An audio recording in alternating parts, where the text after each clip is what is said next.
The first speaker of the day will be Dr. Colin Murray-Parkes, who is, so I think this country can claim to have much the best care for the dying and for the bereaved of any in the developed world.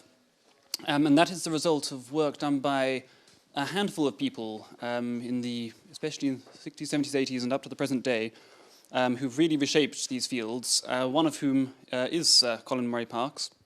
He is the director of, the life president of Bereavement, officer of the British Empire, medical doctor, a flight lieutenant of the Royal Air Force, as we discovered recently, and also my grandfather, as it happens. So with that, I'd just like to hand over the floor to him.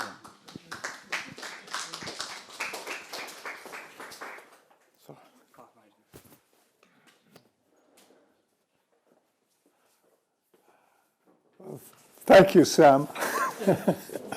I must say, it's a great privilege to share the platform with such distinguished colleagues, and I'm grateful to the universities of Oxford, Cambridge, and Warsaw for hosting this important meeting.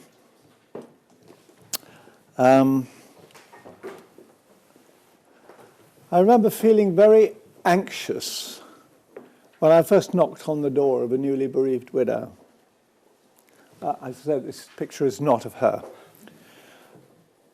I wanted her to ask me to help me with my research into the psychology of bereavement. I was afraid she would either angrily slam the door in my face or burst into tears. In either case, I would have done more harm than good.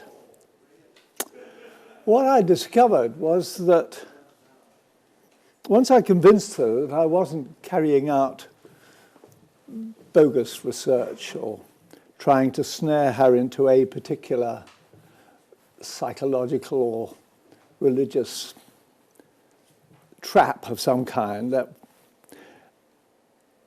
she was only too pleased to share with me thoughts about the most important thing that had happened in her life, which was occupying her mind. And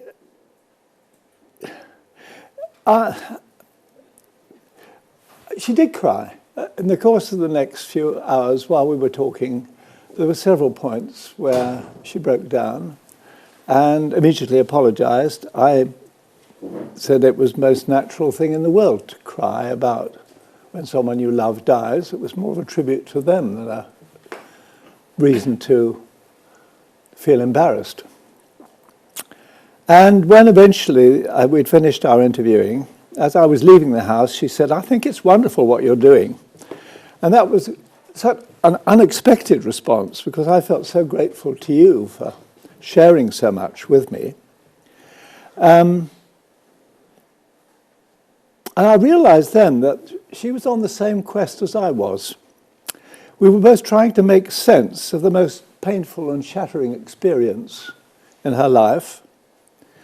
And she was glad to find someone with whom she could share that confusion, and in the hope that we could somehow begin to make sense of it. And that was a response that I found again and again among the bereaved people whom I interviewed in the course of the next few years. I've gradually become much less self-conscious about talking about death and bereavement, and although like a lot of taboo subjects, once you break the taboo, once you show, I reminded, for instance, of one patient who was dying at St. Christopher's Hospice, and she said, "The strange thing is it's safe to die here." And the thing that made it safe to die was the fact that you could actually talk about it, you could actually share with others the experience, good or bad, whatever. And that turning point in her life was a most important opportunity for her to share thoughts and feelings. Many of these people said, "You know, you're the first person I've been able to talk to like this." And they discovered that they couldn't speak to their families for fear of upsetting each other, where we're all bereaved. They didn't want to burden their friends because they felt that they might lose all their friends if they kept crying on their shoulders. There was this feeling, the laugh and the world laughs with you, weep and you weep alone. And it's that kind of thing that makes people reluctant to share at a time when they desperately need to share. Having somebody, it doesn't have to be a researcher, it can be anyone, who respects that person, is prepared to listen, can perhaps give them permission to do exactly what I was doing. I've dwelt on this dilemma because it illustrates one of the most important and challenging aspects of bereavement, the emotional turmoil. The fact that particularly a bereavement which is people are unprepared for, either because it's sudden and unexpected, or because, although it should have been expected, somehow people have avoided facing up to it. And either of these things leaves people in an emotional turmoil. Recent research by Strober and Schoot at the University of Utrecht has been focusing on two different processes, psychological processes, which both seem to be part of the process of grieving. They call it the dual process model. They point out that, particularly in the early days of bereavement, people tend to oscillate between the pangs of grief, intense feelings of pining and yearning for the lost person. One of the most painful and intense emotions that any of us can feel. But people don't grieve all the time. Even the most profound bereavement, there comes a time when the tears die down and when you have to get on with the business of arranging funerals, looking after the kids, doing things which gradually mean facing up to what turns out to be a very different world. And it's that different world which is part of the problem. So the loss orientation, when you're, in a sense, looking back, yearning and pining for a lost person, is on the one hand, and that's oscillating with episodes of a less passionate sort of struggle, but nevertheless quite an important one in revising one's assumptions about the world. I'm going to say a bit more about both of these because I think it's very important to get clear what we mean by these two different orientations, two different ways of thinking. It's not that they're in competition, except that it's, in a way they are in competition. There's a sense in which when you're looking back and pining, you can't be looking after the kids. There is a sense that this oscillation, nobody can manage two enormous tasks at the same time. And what tends to happen is people oscillate back and forth between them. Problems arise if people get stuck in one or the other. And I'll say more about this later. Let's just move forward. Here we are. These are the oscillations.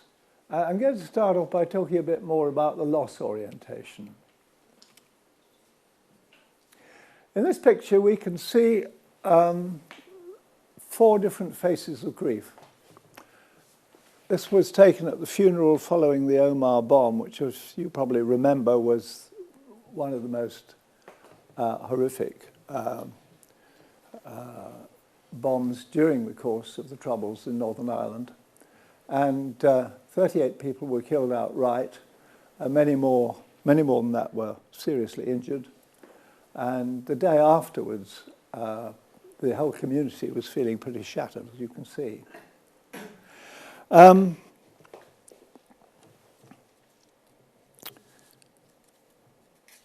his book, The Expression of the Emotions in Man and Animals, which is by Charles Darwin, written in 1873, a year after The Descent of Man. It's interesting that this is one of his books that is very little quoted. and yet I think it's very important. He talks about the grief muscles, as he calls them, which produce a distinctive expression of the pang of grief. As we can see, the lady on the left here perhaps shows it most clearly. Furrowing of the brows, drawing down of the corners of the mouth. Nobody seeing that expression would be in any doubt that this was someone in great distress. The other two ladies are also showing signs of distress, not perhaps quite the same. It's only the guy who's showing a very stiff upper lip, if you like. And that in itself is interesting because it says something about the cultural factors between men and women that perhaps make it difficult for men to show feelings in quite the same way as women. We'll come back to talk more about this.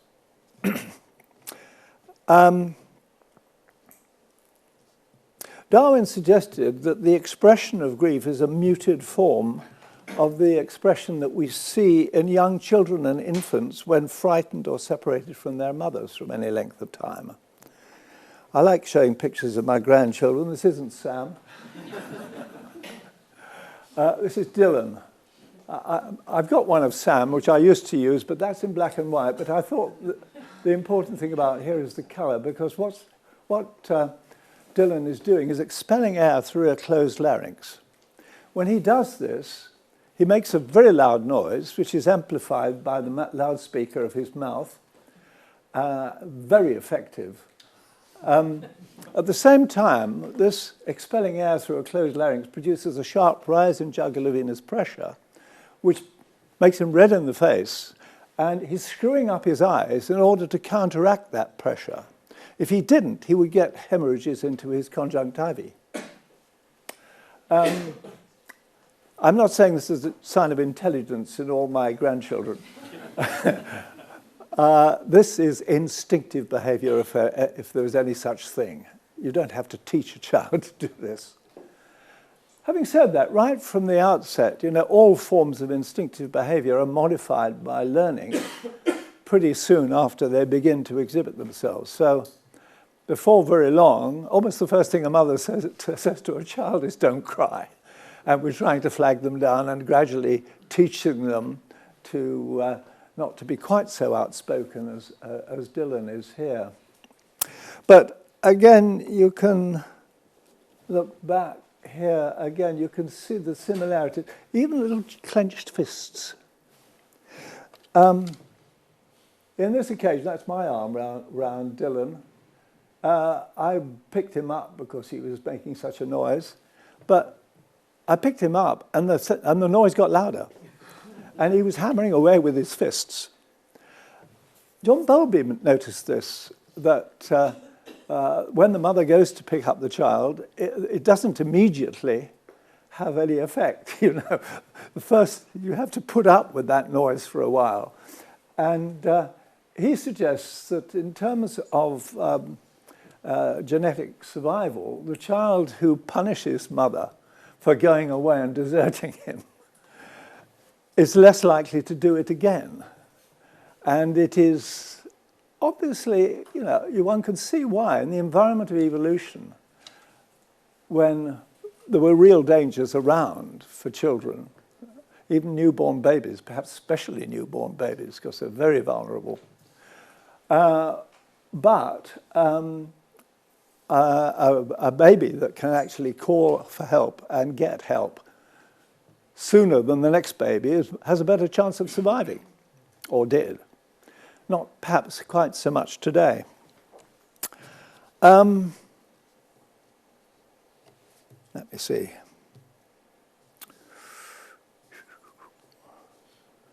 Crying isn't the only behaviour that has survival value. Before long, babies in the first year or two of life are beginning to search. If they're looking for mother, their eyes will scan the room, and as they grow more, as their motor development develops, they are likely to crawl towards wherever they expect her to be.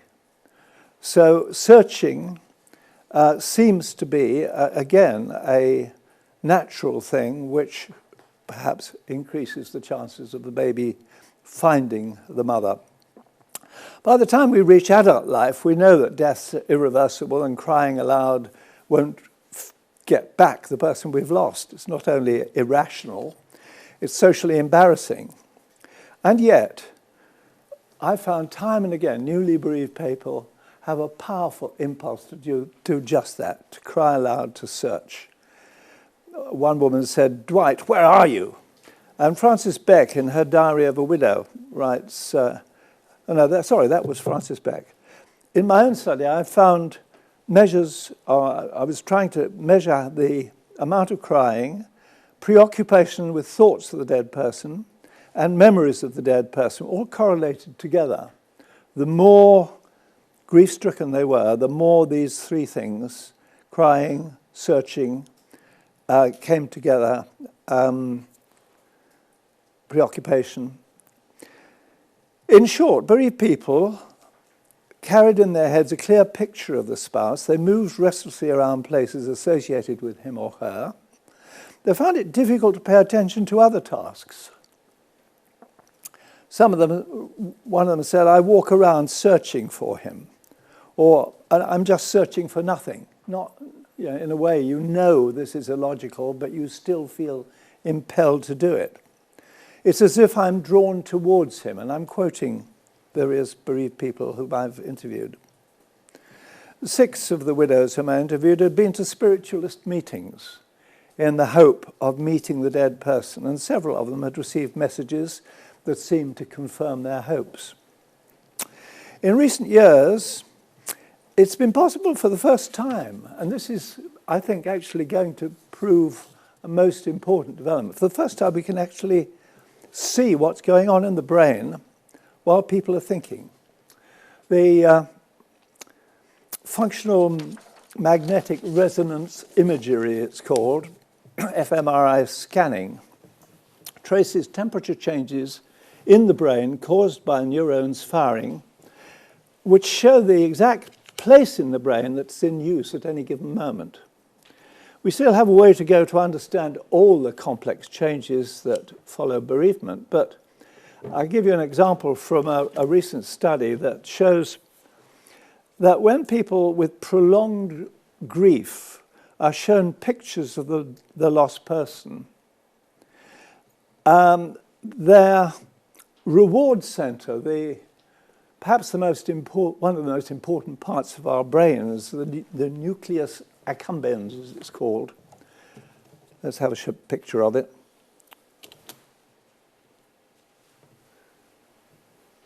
Please. Oh, God, what's happened? Here we are. Oh, it's gone too far now. Here we go. Round in the forebrain here is an area that is sometimes called the pleasure area. It seems to be something to do with goals. When you're searching for something and you think you've found it, that bit lights up. It happens with drug addicts. If they're missing their drug and you show them a picture of a syringe or of the medication, the things that they use, which they're searching for, the nucleus accumbens lights up. If a mother's separated from her child, again, the nucleus accumbens will light up. It seems for a moment as if you've found what you're looking for. Having said that, the nucleus accumbens is immediately attached very quickly by neurons going to the prefrontal area, which is where the whole thing's analyzed, and another message goes back to the nucleus accumbens and says, it's only a photograph. And almost as soon as you thought it, you've got another thought saying, no, it's not them. It's not what you're looking for. So for many people, although some of them are aware that for a moment they think they've found what they're looking for, most of the time they say, no, it's more painful because they think they found it and they haven't, if you follow me. So the pleasure is immediately cancelled out by the opposite, if you follow me. I'm gone into this in some detail because I think it really confirms what I've been saying about the way we're instinctively driven to do something, which, however illogical, it's sometimes referred to by psychologists as having a mental set for something. Your brain is set to perceive that lost person, even though you know that it's a waste of time and you don't want to do it. In other words, this is an unconscious. It's taking part automatically in a part of your brain which is outside immediate conscious control, but nevertheless providing the feedback from other parts of your brain which in a sense cancel out what you've just been perceiving.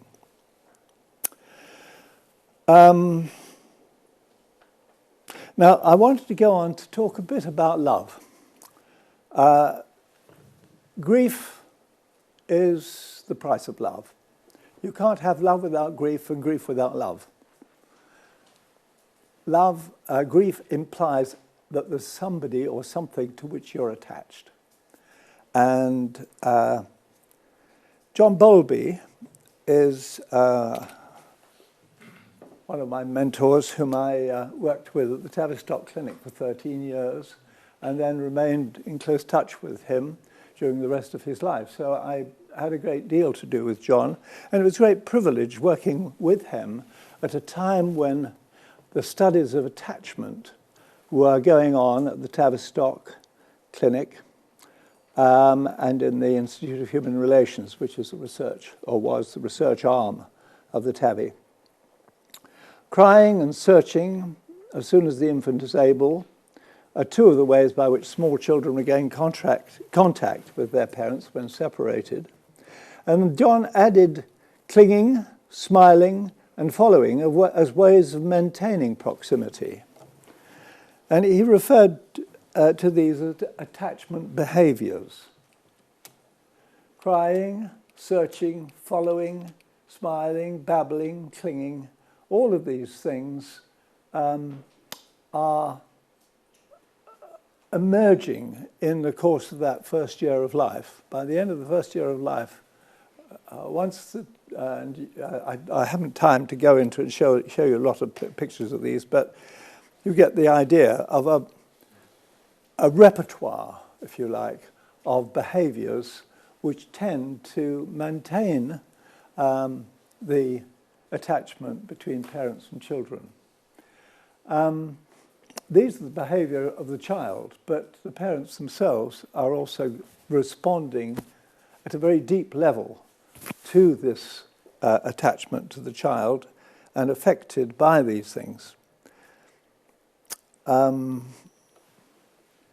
Let's go back for a moment to, and I want to talk now a bit more about the restoration orientation, if I can. Here we go.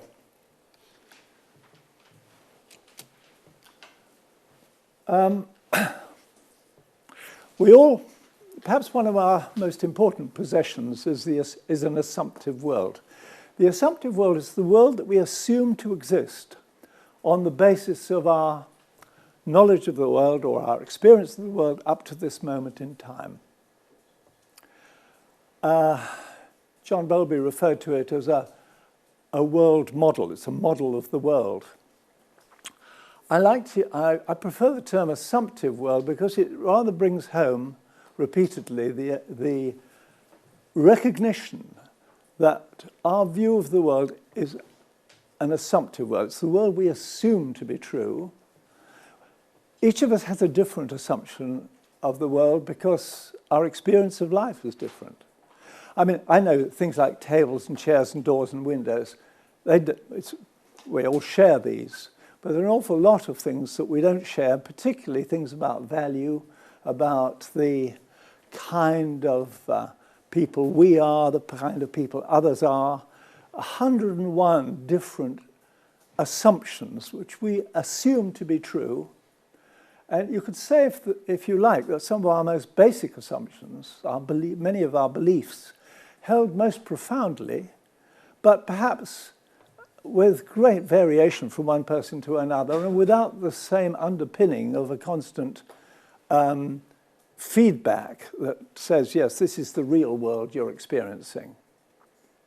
I want to make a distinction between the assumptive world and the real world. I'm not saying everything in the assumptive world is not real, but I think we need to be there's a great danger that we assume that just because it's true, but that's because we think it's true, it must be. You follow me? I'm sorry to be I'm not talking very articulately at this moment, but it's a difficult thing. One needs to be constantly bearing in mind the difference between the assumptions we make about the world and the real world which we infer as a result from those assumptions.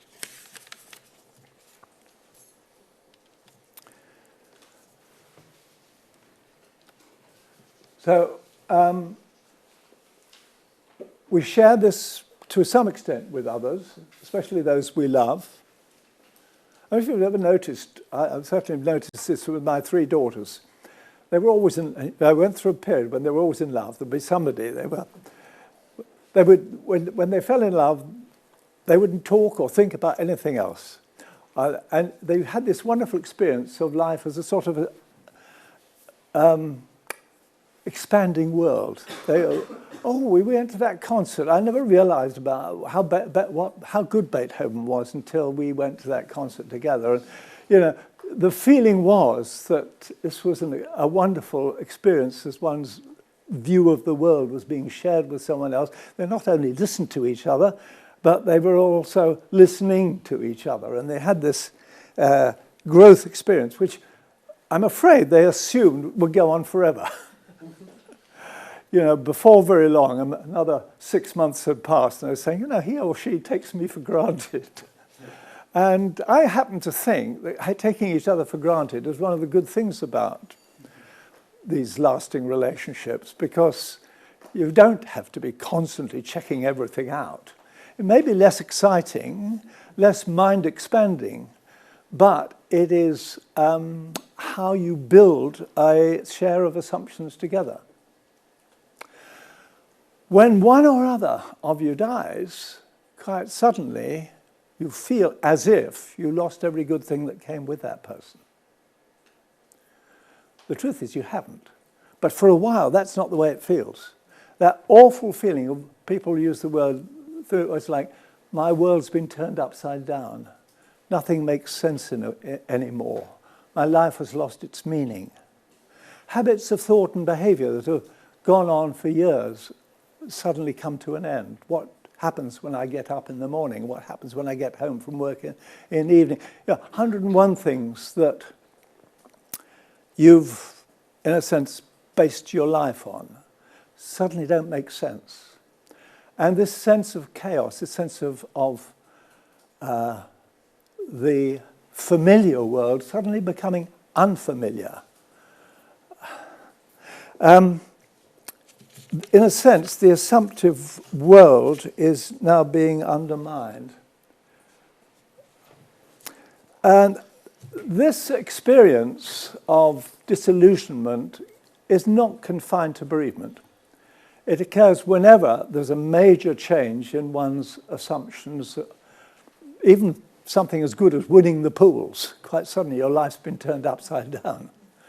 Having your first baby, or losing a job, 101 different things. On the whole, the ones we don't want to happen are actually more difficult to cope with than the ones we do want to happen, as you might expect. Most people, when they win the pool, are pretty pleased about it, and that gets them through the difficulty of learning how much change there is in your life. We don't look forward to the things we don't look forward to. When you think about it, most women marry men older than themselves, and most men die before their wives. As a result, most married women are going to be one day going to be widows. I hardly even like to say this. For most of our major changes in life, we have all sorts of ways of preparing ourselves. We go to school, when we're taking educational programs like the one we're in today. And yet, there are no schools for widows. Why not? Well, if you start thinking that you know, I think part of the problem is that a plan, you know, if my husband dies, then I can do such and such, is so close to being a wish. And death wishes are dangerous. If you wish someone dead and they then die, you're left with an enormous feeling of guilt that somehow your wish has come true and therefore you're not allowed to benefit from it. One can see why there wouldn't really be a very effective way of starting schools for widows. It wouldn't take very many people. Having said that, I do think that being aware of this fact is something which does actually affect the way people behave to some extent. For instance, I hesitate to say this in front of my wife, but she's, I know she spends a lot more time with her peer group, her lady friends, than she used to at one time. And I think part of that is perhaps an awareness that she might need them before long. I don't know, that's just guesswork. I think I better shut up about this. Where am I going? Yes, just a few examples. I did some work on with amputees, people who lost an arm or a leg. And a lot of them said the same thing. They would say it's a kind of grief. There were 12 of them who'd actually suffered a major bereavement, loss of a person, before their amputation. And they all said, oh, it was just like when my husband died. And yet, you don't actually grieve for your left leg in quite the same way that you grieve for your husband.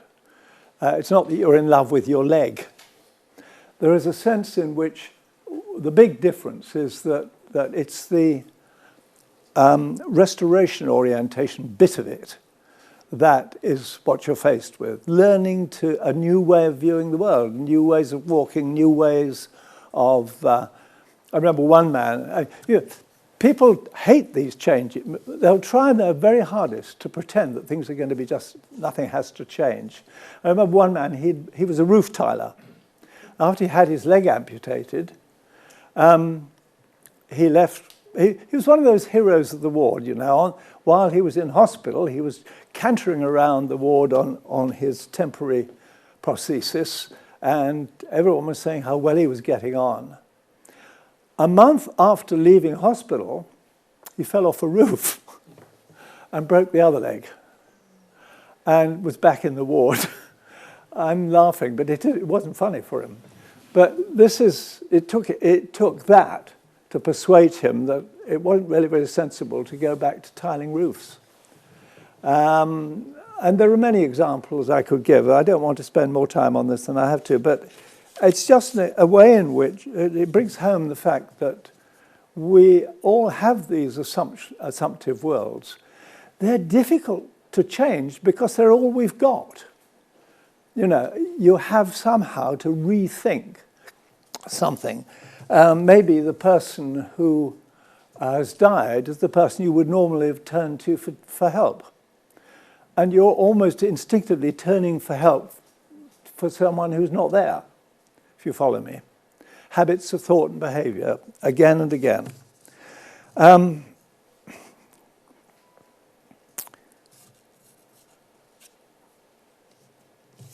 Okay, I think I'm catching up with myself now. Problems arise, as you might guess, when we're unprepared. Oh yes, let's go through the rest of this. I talked about amputations. Attachment to God and God's representatives, very important for many people.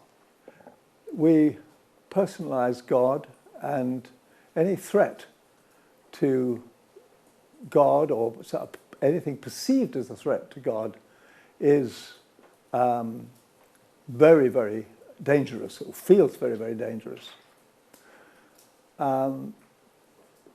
Homes, territories, all of these things which we take for granted you lose your home. It's incredibly difficult to move from one territory, one place where perhaps you've been for many, many years and you've got to know everybody, etc.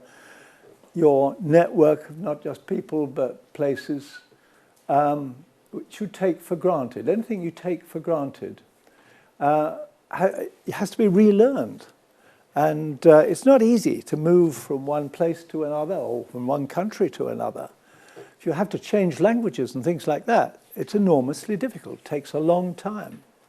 And particularly if it's something that was forced upon you and was not adequately prepared for, it's not surprising that it's a source of grief. People are often surprised how disabled they feel. It's not just the people with physical mutilations, but I remember one one widow said, I was in the bank the other day and there was this girl, she'd lost a limb. And I suddenly realized that she was going through the same sort of process of learning that I am now that my husband's dead. This need to move into a new world.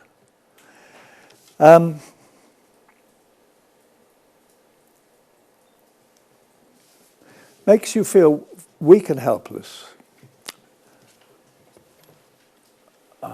Traumatic losses, sudden unexpected deaths are the ones that are most likely to cause these problems, or disasters where you're losing not just one thing but a whole host of things all at once.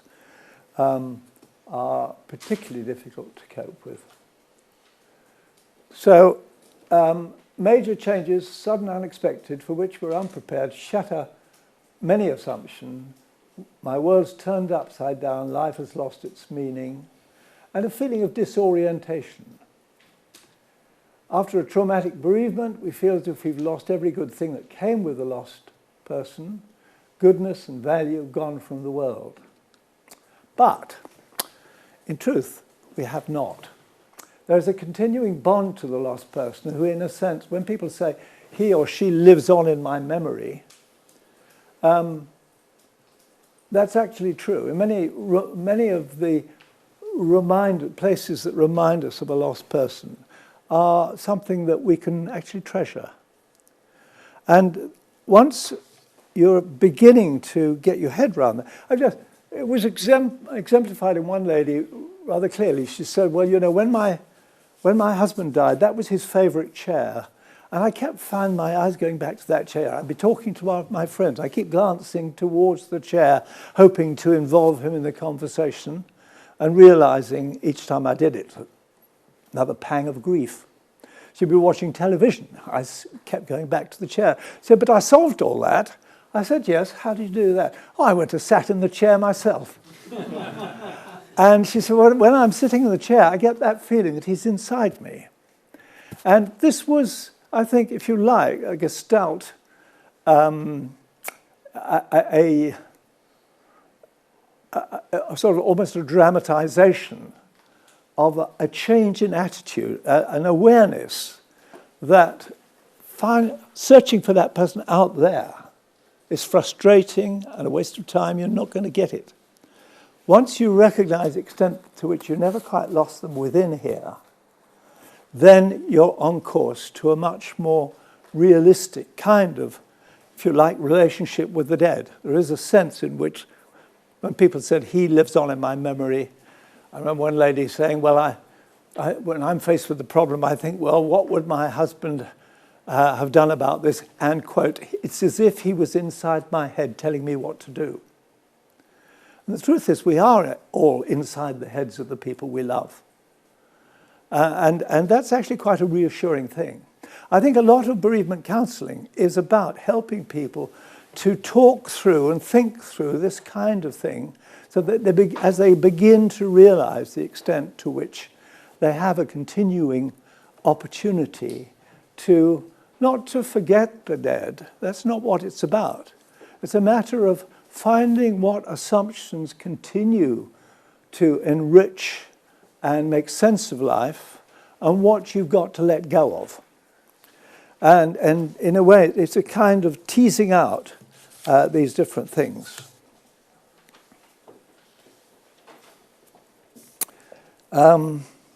Freud spoke of this as he used the language of internalizing the lost object. I don't quite like that language. I would say it's more a matter of rediscovering what we never lost in the first place. You wouldn't be able to rediscover it if it wasn't already there, if you follow me. One of Bowlby's... How am I doing for time, Sam? Can I... Give me a hand, Ralph? Plenty of time. Carry on. Good. I have a tendency to rabbit on too long, and I need to check out with my bosses just if I'm beginning to outlive my welcome. One of Bowlby's trainees was a young Canadian psychologist called Mary Ainsworth, who developed a scientific way of measuring and studying child-mother and mother-child attachments during and after brief periods of separation. That's just...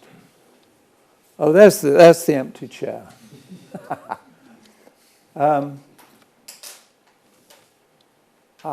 Sorry, I'd forgotten this. I put this in at the last minute and didn't write it in my notes. I wanted to pause at this moment and just say a little bit about the problems that we meet, that I meet as a psychiatrist, and I have been meeting as a psychiatrist over the years, following bereavements. Because of my special interest in bereavement, a lot of people were referred to me following bereavements, and I found a lot of them had, well, problems which may have been around in some degree for many, many years, but had been aggravated or triggered by the bereavement. People who'd always been a bit anxious became much more anxious. People with an inclination to panic would tend to panic. People with a tendency towards depression will become... Depression was actually quite a serious problem in about a third of people following a major loss. And people with a tendency to drink too much would go on bender and begin to get serious problems with alcoholism and others. You know, what I'm saying here is that any particular... I hesitate to use the word weakness, but it, in a sense, it embodies the idea that we're all vulnerable in one way or another. And vulnerabilities tend to become worse following anything as traumatic as a major bereavement. Nothing very surprising about this. More, perhaps, different, more specific to bereavements are post-traumatic stress disorders, which are peculiar to the very traumatic types of loss that leave horrific memories. Having a child killed in a car smash, witnessing a horrible death, these kinds of things will trigger off post-traumatic stress. I'll say a bit more about that in a minute. Not necessarily bereavements. People may actually survive the accidents, but the fact that you witnessed them seems to be, particularly for people who are vulnerable to PTSD, this kind of problem. Adjustment disorders, we're all vulnerable again to particular stresses, but following bereavements, they often take the form of prolonged grief. And the term prolonged grief disorder has been used by psychiatrists to describe a particular type of prolonged grief. I'm going to say a bit more about that in a minute. But I'd like to go back for a moment to Mary Ainsworth's studies because they throw a lot of light on these different problems. What she did was to expose a small child, this is usually about the end of the second year of life, mother and child would be asked to come into a strange room, strange situation, a few toys, place for the mum to sit, and the mother was asked to stay with the child for 5 minutes, then to leave the room for 4 minutes and come back for a further 5. So the whole experiment lasted 14 minutes. During the course of that time, crafty psychologists were making observations through a one-way vision screen of the way in which the child and mother were behaving. What Ainsworth described as a consequence of these was that the largest, she described 4 patterns of behaviour. There were the secure kids or secure relationships where mother and child would come into the strange room. When the mother left the room, the child would probably stop what it was doing for a minute, might whimper a bit, but by the end of the next 2 or 3 minutes, would be back playing with the toys. When mother came back into the room, the child immediately stopped whatever it was doing, went up to mum. Mum picked the baby up. At this point, the child sometimes cried, but fairly briefly, by the end of the second 5-minute period, they were wriggling to get down. And that was what she termed the secure attachment. These, on the whole, when they studied the mother's way of parenting, the way they were relating to the child throughout their lives, they were the ones who would protect the child when necessary, but also encourage play, encourage the child, if you like, to adventure within a safe boundary. And both of these things are important. Part of any good parenting is not just protecting, it's also encouraging and enabling the child little by little to learn the things that will eventually enable the child to become more independent. That was the secure pattern. She also described 3 insecure patterns. There were the anxious ambivalent group. Right from the start, these babies did not like this strange situation. When mother left the room, they cried right from the outset. When mum came back into the room, they went up to her and sometimes hit her with their fists. The cry got louder. At the end of that second 5-minute period, they were still crying. And she termed those the anxious ambivalent group. They seemed to be very anxious. It was interesting. These tended to have rather anxious mothers. If you like it, the message seemed to be, if you don't stay close to mum, you won't survive. They tended to be perhaps over-controlling, not encouraging play. That might be dangerous. And what they got was a much more clinging type of relationship. You like mutual clinging on both sides. The avoidant group was just the opposite of this. First, when she first made the observation, she was thinking they weren't really very attached because these kids didn't seem to take much notice when mum left the room. When she came back into the room, some of them actually turned their back and moved away from her. Others just carried on playing. They didn't actually look all that disturbed. And she thought they were detached. They were not really very strongly attached. What subsequently happened was that they joined they found ways of measuring the physiological changes that were going on in this child, heart rates, sweating, all the indications of anxiety and depression at a physiological level. And when mother left the room, all of these measures went way up. In fact, the hearts were racing away just as fast as the heart rates of the anxious ambivalent group. What was going on here? When they looked more closely at how these mothers were reacting, these were mothers who couldn't stand being clung to. These were mothers who were somehow teaching that child from an early age not to cry, not to cling, not to do all what Bowlby called the attachment behaviour. These children were learning to inhibit their attachment behaviour. Staying a safe distance, not getting too close.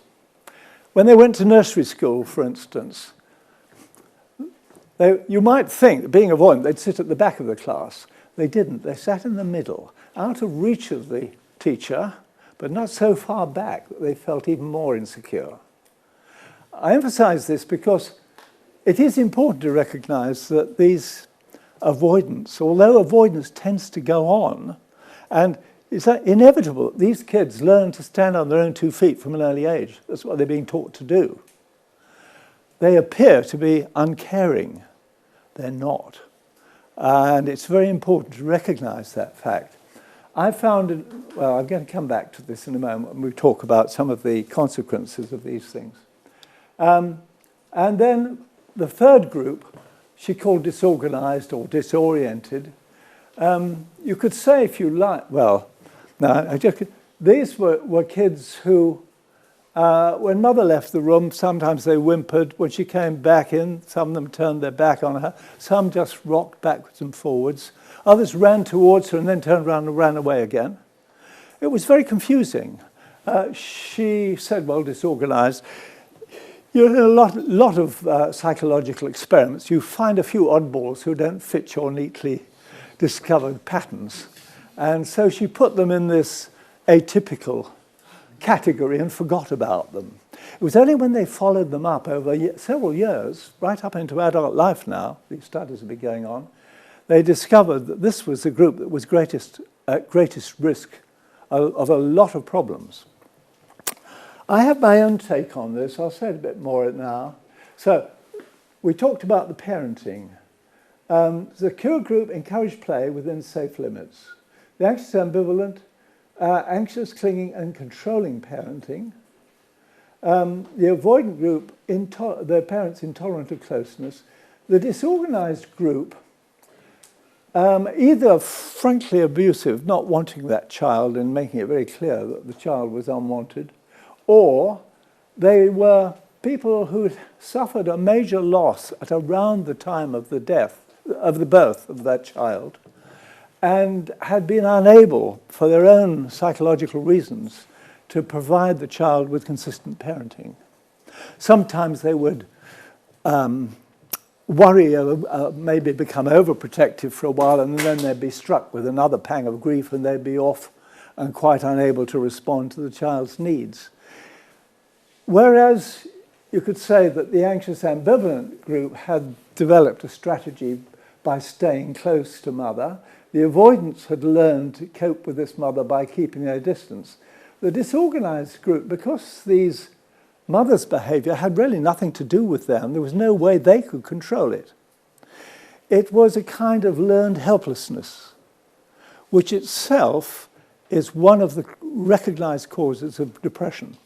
I'm not going to say that's the only cause of depression, but there's a lot of evidence. A chap called Seligman wrote a book on helplessness, making it very clear that both in humans and non-humans, the more helpless people feel, the more prone they are to depression.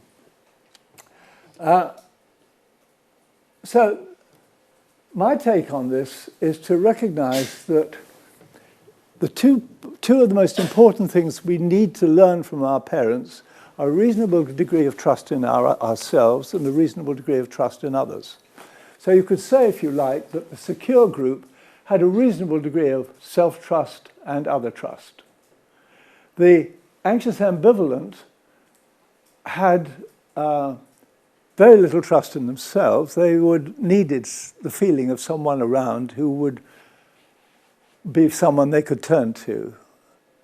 The avoidant, almost the opposite. They learn to stand on 2 feet from an early age, but keeping their distance, but a low level of trust of others. Insofar as they made relationships, they were often rather controlling type of relationships. They were not comfortable, mutually rewarding.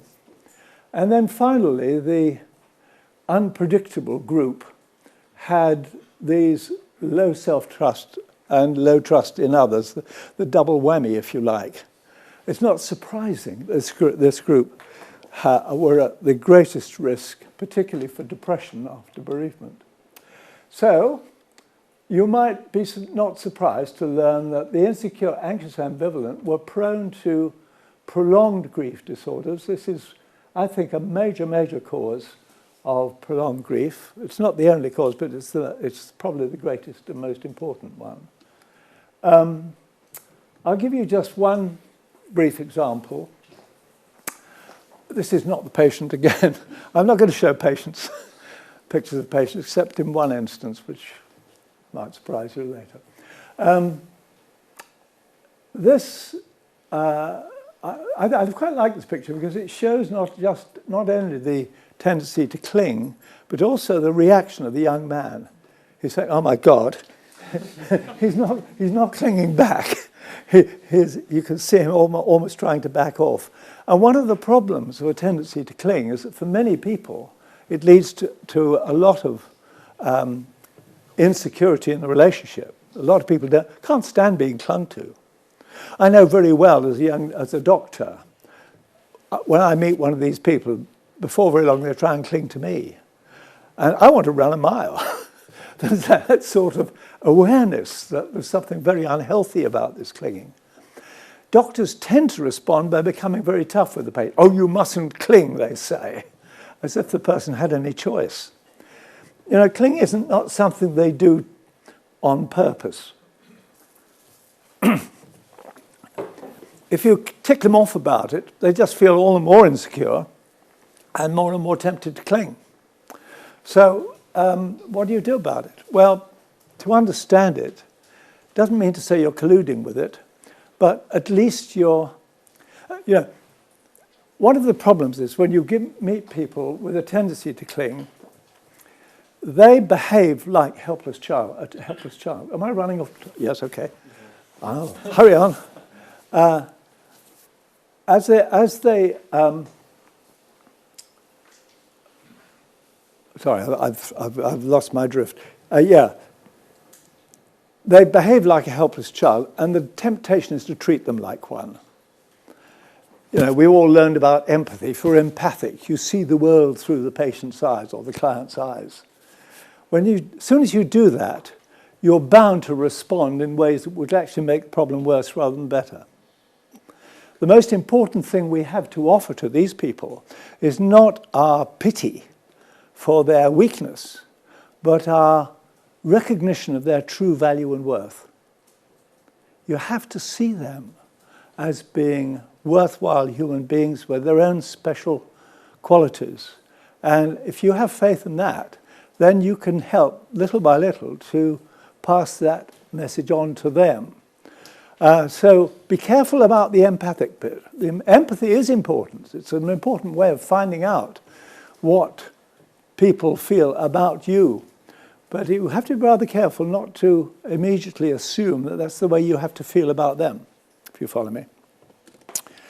And this lady, when I first saw her, she was the youngest child in a big family and was behaving like a small child.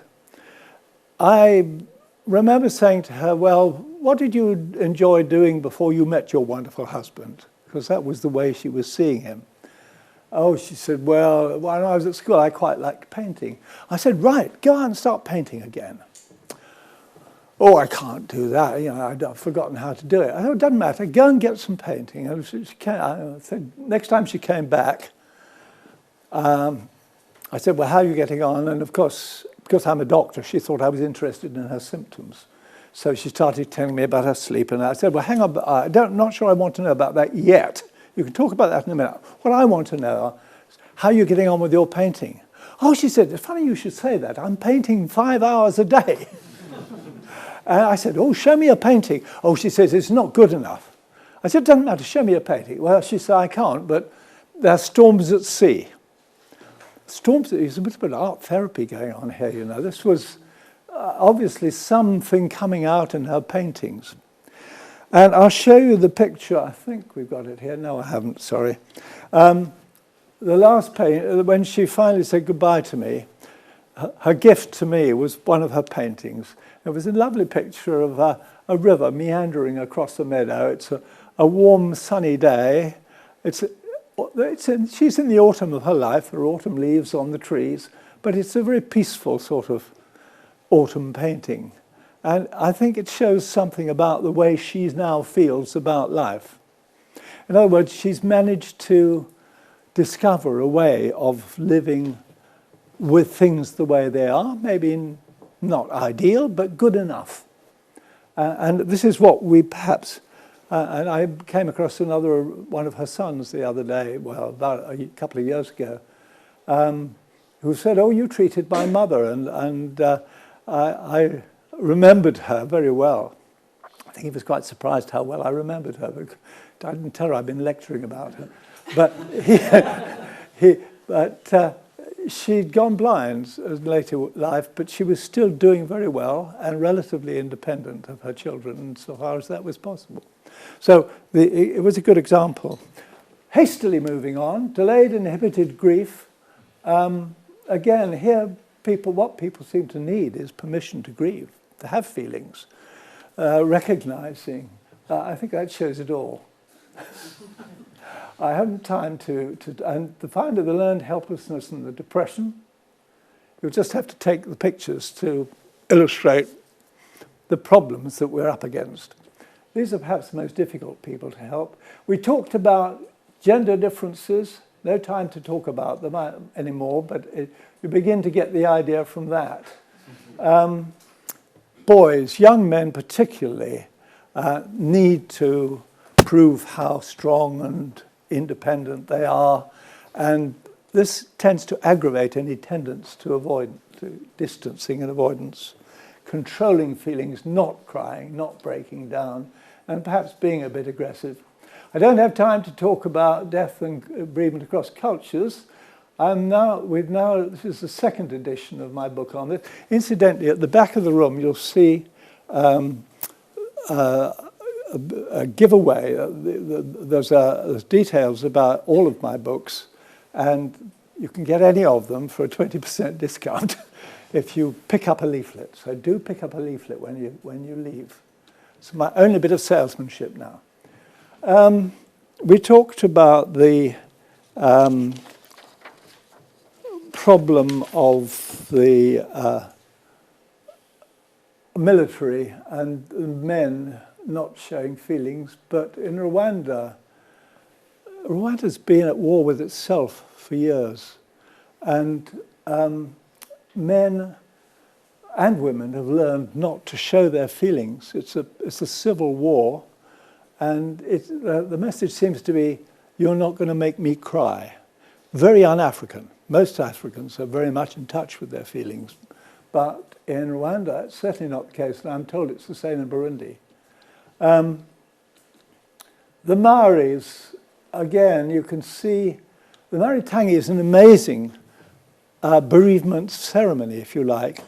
When a Maori dies, his body is taken to the meeting house, and for 3 days and 2 nights, the immediate family and closest friends remain with the body. Friends from miles around come in to share in the tangi, in which people cry, wail, shout. They're even allowed to say bad things about the dead. If you've been a better husband, your wife wouldn't have suffered as she has. And there's a whole load of things, sort of things that people get off their chests that have been hanging around for years. And at the end of the 3rd day, a Maori GP said to me, after 3 days, you've had enough. It's a short circuit for the grieving process, apparently. And he said he'd never seen a pathological grief reaction. Well, that's interesting. I mention this because I think a lot of the cultural differences teach us a lot about how each culture has its ways of coping with bereavement and loss. But I don't have time to go into that in detail. In conclusion, I want to just show you a few more slides about one of the biggest conflicts today is between people who believe that emotion-focused therapy, letting it all hang out, talking through your grief, showing your rage, your sadness, etc., will heal the problem, versus cognitive behaviour therapy, which is sort of problem-focused therapy, where instead of talking about feelings, you actually begin to look at the problems you're now facing in life. It's make the changes in the assumptive world that you need to make. And Hengscourt assigned bereaved people to 2 groups and compared them with a waiting list control group. And when he followed up all 3 groups a year after the bereavement, he found that on the whole, the therapy groups were doing rather better than the waiting list controls, but there were big differences according to the gender of the people. In this slide, the columns on the left show the intensity of GHQ score is a score of overall emotional distress as reflected in what you might call the sort of things that people take to their doctors. Sleeping difficulties and eating difficulties, a whole range of things. And he found that in the men, it was the emotion focus group who benefited. Which is interesting because I suspect if the men had been given a free choice, they would have chosen to join the problem focus group because that's what men are good at. The truth is, of course, what we need is the things that we're not good at. Vice versa, with the women, it was the problem focus group who needed the help rather than the emotion focus group. The emotion focus group did show an improvement, but then so did the controls. And I think that what this study shows in that case, I'm not saying that this was carried out in Holland, I don't know if it applies elsewhere, but certainly it does seem to emphasize that people who have difficulty in expressing grief may need some help in doing just that, and conversely those, and usually women, who are able to express grief, but nevertheless may be having difficulty in reorganizing, rethinking their lives, will benefit more from the cognitive type of approach.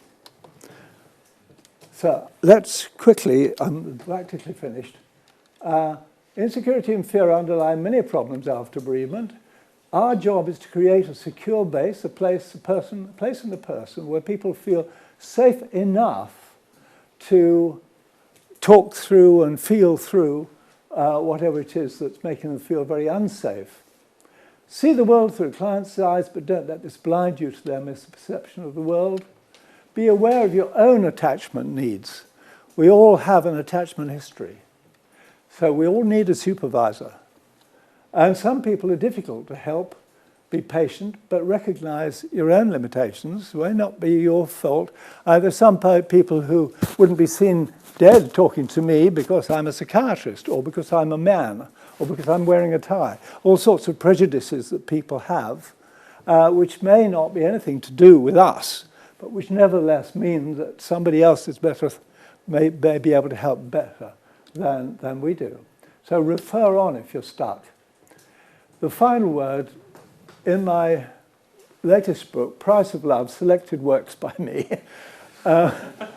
this is the final words of the book, which I quote here. Love and loss can contribute to some of the darkest, saddest, and most painful aspects of life. The cost of commitment can be very high. Any simplistic and sentimental ideas that we may have had that love solves all problems must be set aside, and yet our commitment to care, which is another aspect of love, may also hold the key to solving those problems and discovering that the price of love can be a price worth paying. Thank you.